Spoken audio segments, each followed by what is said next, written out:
అందరికీ నమస్కారం అండి. ముఖ్యంగా ఈ మధ్యన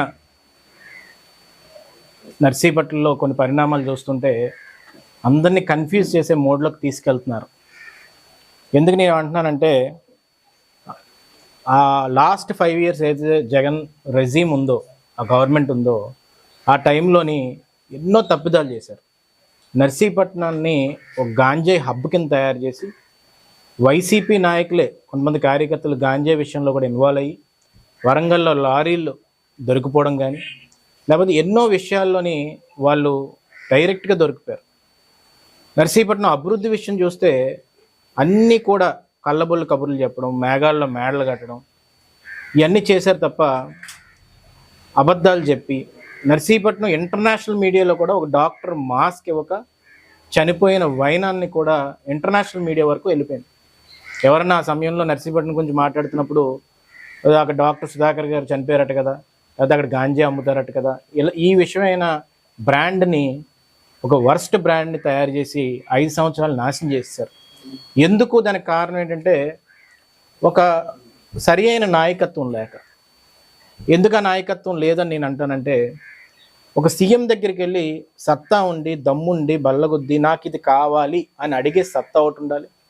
రెండోది, ఏ డిపార్ట్మెంట్స్ నుంచి నిధులు తేవచ్చు, ఇవన్నీ కూడా ఆలోచించే వైనం కానీ ఆ విధానం కానీ తెలిసి ఉండాలి. అయ్యన్న పాత్రుడు గారు ఏంటంటే, తెలియకపోతే తెలుసుకొని గ్రౌండ్ డౌన్ టు ఎర్త్ ఉండి నర్సీపట్నాన్ని ఇప్పుడు దాకా అభివృద్ధి చేసే ఆయన గురించి మనం చెప్పవసరం లేదు. అయ్యన్న అంటే అభివృద్ధి, అభివృద్ధి అంటే అయ్యన్న అని చెప్పి తీసుకెళ్తుంటారు. నేను ఎందుకు ఈ మాటలన్నీ అంటున్నానంటే, మొన్న వైసీపీ నాయకులు అమర్నాథ్ గారు కానీ, లేకపోతే ఇక్కడ పోటీ చేసిన గణేష్ గారు కానీ, లేకపోతే మిగతా వాళ్ళందరూ కూడా అందరూ వచ్చి మాకారపాలెంలో ఇది మెడికల్ కాలేజీ జగన్ గారు కట్టించాలని అనుకున్నారు, దీన్ని ఏదో చేసేస్తున్నారు అని చెప్పి అక్కడంతా తిరిగి ఒక షోని ప్రదర్శించారు. నేను క్లియర్గా ఇవన్నీ చూస్తూ మాకు నవ్వొచ్చే వైనం ఏంటంటే, జనాలకు కూడా నేను క్లియర్గా చెప్పదలుచుకునేది, కన్ఫ్యూజన్ జరుగుతుంది. ఈ కన్ఫ్యూజన్ ఏంటంటే, ఫస్ట్ నేను అడుగుతున్న క్వశ్చన్ ఏంటంటే,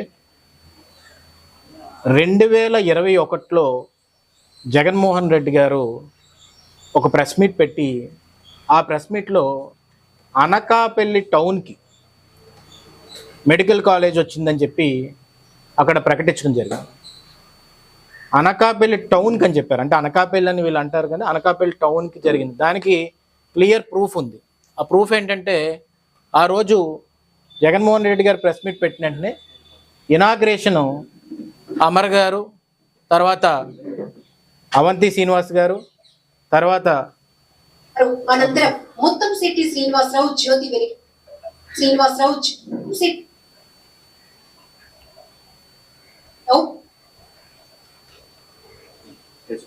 విశాఖ జిల్లా అనకాపల్లి RARS లో 500 కోట్ల రూపాయలతో నిర్మించనున్న ప్రభుత్వ వైద్య కళాశాల సూపర్ స్పెషాలిటీ ఆసుపత్రుల శంకుస్థాపన కార్యక్రమంలో రాష్ట్ర పర్యాటక శాఖ మంత్రి ముత్తంశెట్టి శ్రీనివాసరావు పాల్గొన్నారు. అనంతరం ముత్తంశెట్టి శ్రీనివాసరావు జ్యోతి వెలిగించి కార్యక్రమాన్ని ప్రారంభించారు. ఈ సందర్భంగా మాట్లాడుతూ, రాష్ట్రంలో ఒకేసారి 14 ప్రభుత్వ వైద్య కళాశాల ఏర్పాటు చేసిన గౌరవ ముఖ్యమంత్రి వైఎస్ జగన్మోహన్ రెడ్డి గారి నిర్ణయం దేశ చరిత్రలోనే సరికొత్త అధ్యాయంగా రికార్డు నెలకొల్పనుందని తెలిపారు. వర్చువల్ విధానంలో శంకుస్థాపన కార్యక్రమాన్ని సీఎం జగన్మోహన్ రెడ్డి ప్రారంభించారు. లైవ్ విధానంలో ప్రారంభించిన కార్యక్రమంలో భాగంగా ముఖ్యమంత్రి స్థానిక శాసన సభ్యులు గుడివాడ అమర్నాథ్, ఎంపీ డాక్టర్ బి.శెట్టి వెంకట సత్యవతి, జిల్లా కలెక్టర్ వినయ్ చంద్ తదితరులతో మాట్లాడారు. సభకు ఇక్కడ స్థానిక శాసనసభ్యులు అమర్ గారు దీని గురించి ఎక్స్ప్లెయిన్ చేస్తున్నారని చెప్పి క్లియర్గా చెప్పారు.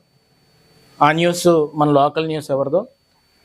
ఆ రోజు 21 రోజే, అదే రోజు జగన్మోహన్ రెడ్డి గారు మాట్లాడిన ప్రెస్ మీట్ వినిపించు.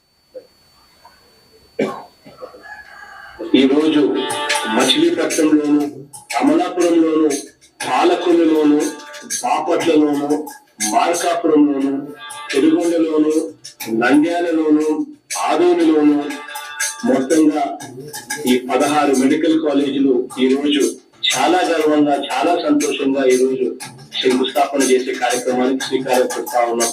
ఇవన్నీ కూడా 2023 డిసెంబర్ నాటికి ఈ కాలేజీలన్నీ కూడా నిర్మాణాలన్నీ కూడా పూర్తయి రాష్ట్ర ప్రజలకు అన్ని కూడా ఇవి అందుబాటులోకి వస్తాయని ఈ సందర్భంగా గర్వంగా కూడా తెలియజేస్తా ఉన్నాం. కొంచెం ముందుకెళ్ళు.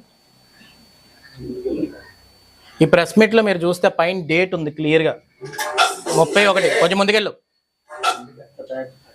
నువ్వు ఆపరేషన్ చేసుకో.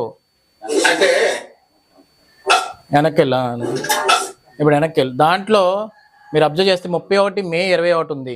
దాంట్లో ఏమని అన్నారంటే ఆయన 2023కి అది పెట్టు. ఈ సందర్భంగా గర్వంగా కూడా తెలియజేస్తాం. వెనక్కెళ్ళు. అది వెనక్కెళ్ళా అది పెట్టు. డిసెంబర్ నాటికి 2023 డిసెంబర్. ఈ పైన మీరు చూస్తే నర్సీపట్నం మనం యాడ్ చేసాం, కానీ మీరు ఇక్కడ నేను క్లియర్గా చెప్తుంది ఏంటంటే నర్సీపట్నం ప్రజానికానికి 31 మే 2023